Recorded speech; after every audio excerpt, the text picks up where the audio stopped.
theyve.com. Former Olympic sprinter Oscar Pistorius was found today not guilty of the premeditated murder of his girlfriend in a 2013 shooting in South Africa. The trial judge ruled there weren't enough facts. Fuel your training routine with protein-packed tester oven-roasted chicken, made the way you say with all your favorite fresh veggies on your choice of freshly baked bread. Subway. Train hard. Eat fresh.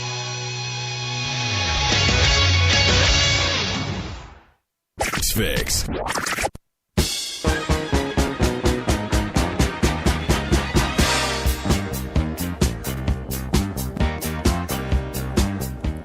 Welcome back to the Sports Fix live across the Sports Fix Radio Network. You ever just, I'm telling you, I need a Snickers right now or something, man. Call me Jerry Jam Boogie. I don't know what the hell's going on. It's been a crazy day already, getting things rolling here on the Sports Fix. Missed connections with Kendall Lewis. Hey, guys, I'm trying to see if we can't reschedule him in the second hour. If we can, I will. If we can't, I'm sorry. It's live. It's on the air, and unfortunately, sometimes these things happen, but I'm working with him. I've got Mike Brandenberry on the hotline. We're going to talk, shift some gears, talk some Indians baseball as the Tribe going at it right now with the Twins. 3-1. They've got the lead. Corey Kluber on the hill for the Indians before they go out there and do it again tonight, thanks to Mother Nature. We'll talk about all of that. You know, even teams of destiny have one of those days. So I've just got to woosah here, take a breath, relax, regroup. Let's go to the phones. You guys can't call, but you can keep the conversation rolling on Facebook and Twitter and email, facebook.com/The Sports Fix. You know the deal. And like the page while you're there. Tweet with us at The Sports Fix, CLE. That's all one word. And you can email us, thesportsfix@AOL.com. Let's talk some Tribe. And when we do that on Thursdays, that means Mike's here. Mike Brandenberry from DidTheTribeLastNight.com. Mike, how you doing? I'm doing good, Jerry. You made me chuckle in your intro. You're still talking about destiny. I think you're slowly starting to sound like that guy hanging on to his last pretty girlfriend. I made you chuckle. How could I make you chuckle, man?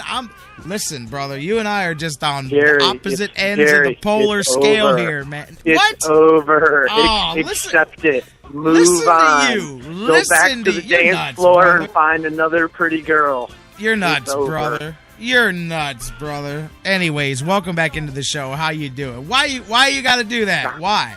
Why are we raining on the parade here, man? It's not raining on the parade. There just is no parade, Jerry. It's just.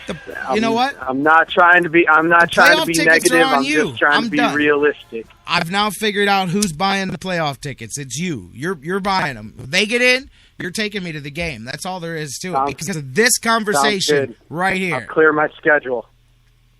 You do that. You start looking at when that wild card round is, and you go ahead and you clear that thing off. 5 days of it, not 1 day of it, by the way. I'm telling you, man, in the last week since we've talked, but as much as we talk about this team of destiny and that, hey, man, the one thing that did happen in the Indians' favor was Oakland cooling down, because that did all of a sudden, as much as you hate to hear it, yeah, Charles is right. You're just mad you got beat in the Fantasy Football League over the weekend, man. Charles took you to task over the weekend, but I'm going to let that slide. No, but Oakland did come back down to the pack where the really all options did open up as far as if the Indians were to continue to gain ground here throughout the stretch of the season. It wasn't just the second wild card. Oakland had come back to the pack and really opened up both wild card spots there, not just for the Indians, but for all four teams they're battling. Yeah, I completely agree with that. I actually, you want to talk about, teams that I think are closing in on done. I think, there's a real good chance in my mind that Oakland's going to run this thing in reverse from, being the best team in the American League to, they may share the opposite end of the couch with the Indians come October, because I'm not sure that they're getting in at all. And I agree. I think Billy Beane, for all of his Moneyball and sabermetric beliefs and ideas, I think he messed with the chemistry set a little too much, and it's not going to work out for him the way that he originally expected. And I think that's the one thing for all your is that it's not all about stats and the computer. And there's definitely something to be said for for chemistry and makeup, and you can't just pull 25 guys together in the middle of a season and make magic sometimes, and I think that's kind of what Oakland tried to do, and it's definitely not working for them. Obviously, I don't think this drastic result has to happen, but I was joking with somebody yesterday, or maybe it was the day before, and I said, how ironic would it be if, the king, the one that they would build the statue for in the Moneyball movement, how ironic would it be if he lost his job because of the one time that he went the opposite and tried to play with the big boys and make the big deal, you know what I mean? And that's the one that does him in with all the great work that he's done with working with low budgets and finding guys out of nowhere and the advanced metrics and all of that. I was like, how ironic is that? That really is ironic if that was what does him in, is the time that he says, I'm swinging for the grand slam. We're going for it this time. And that's the one that screws everything up.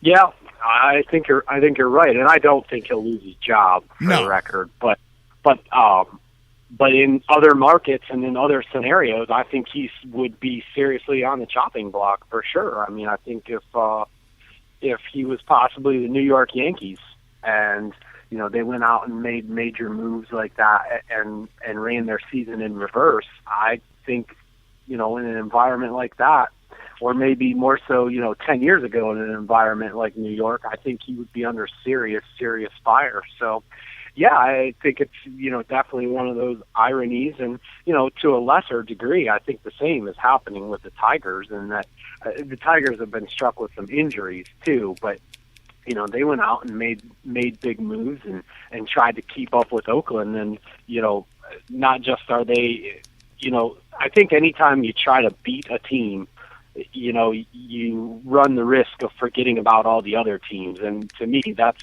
a lot of what is happening to both Oakland and Detroit right now. Is they spent the first 4 months trying to figure out a way to beat each other in the LCS. And I'm not sure that either one of them are getting there without a ticket at this point. And I'm pretty sure if one of them does, they're going to be playing the Angels. Yeah, speaking of course, the Angels came to town the other day, and they did not slow down at all when they came to town for the Tribe, but a little bit of a blip in the road there. I don't know, man. Why have you gone? I know we've been playing on this, and you've been hanging, way on the other side, but not completely where you're done. What's changed you to where you feel that it's just the gig is up with the Indians? I'm just curious. I don't know that anything specific has happened other than time. I mean, they're just running out of time. And, I think I saw a stat the other day. I really don't think anything's changed in my mind other than I just don't see. I still, I've jokingly said this all summer long. All you need is that 10-game win streak. And I guess they still can have that. But, they're running out of time to put it together. And I just, they are what they've been all year. They're a streaky team. And, they got hot in August.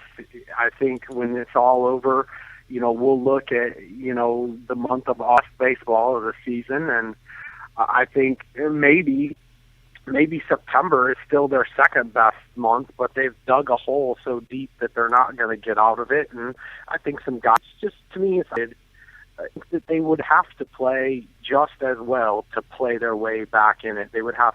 That stretch can't be a month. It would have to be 2 months. And, they've let some games get away from them in the last couple weeks, and they just can't afford to do that. And those are the types of things that they did for the first 3 months or 4 months in April, May, June, and July. And, I just feel like September is more of what we saw in the first 4 months. And it's not that I think like they're playing bad baseball or anything.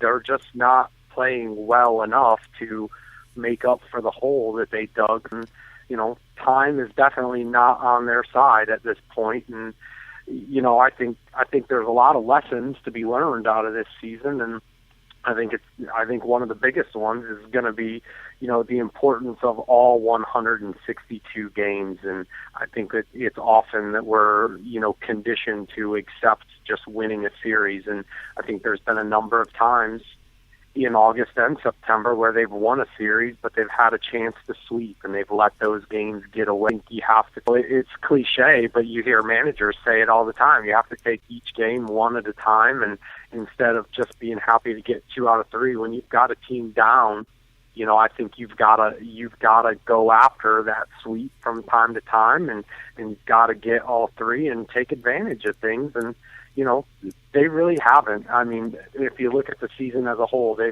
they have definitely settled many times along the way, and I just think it's all a combination of catching up to them. No, I hear you, but you know what? At the same time, I go back and I look at the schedule and I look at the various conversations we've had, and if you go back about a month, almost exactly a month, if you go back 2 days longer, go back to August 9th. I mean, we said the Indians have to win 2 out of 3 games all the way along just to have yourself there at the end of the day.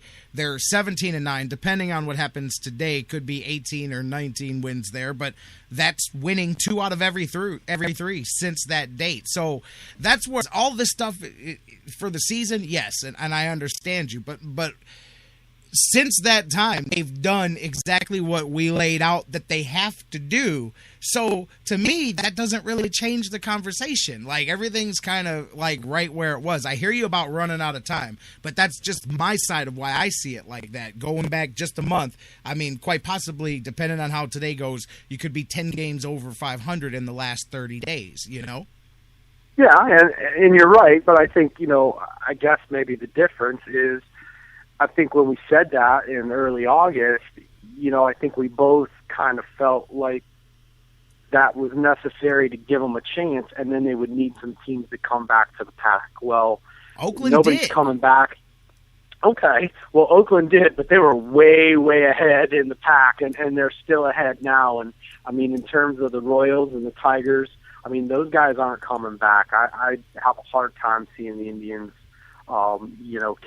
catch those teams, and I think at this point the division is a real stretch, and I mean it's all still, as long as it's mathematically possible.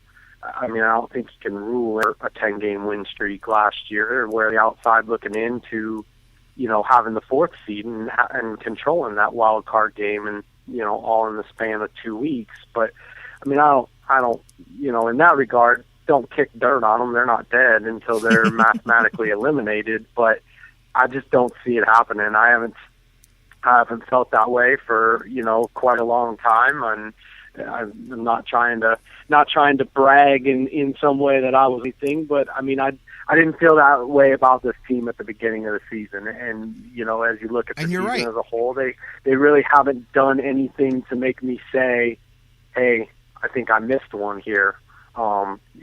I just feel like, again, I think when they look back on this season, the importance of not falling behind is going to be one of those lessons learned, because they have played pretty well in August and September, but I think they're in a situation where they have to play near perfectly, and everyone else is playing well, and if they play well, if the other teams play well, the Indians have to play amazing in order to catch up. And right now, it's just not happening. I mean, they're not really making any ground. They're treading water, and I mean that's where I say, they're running out of time.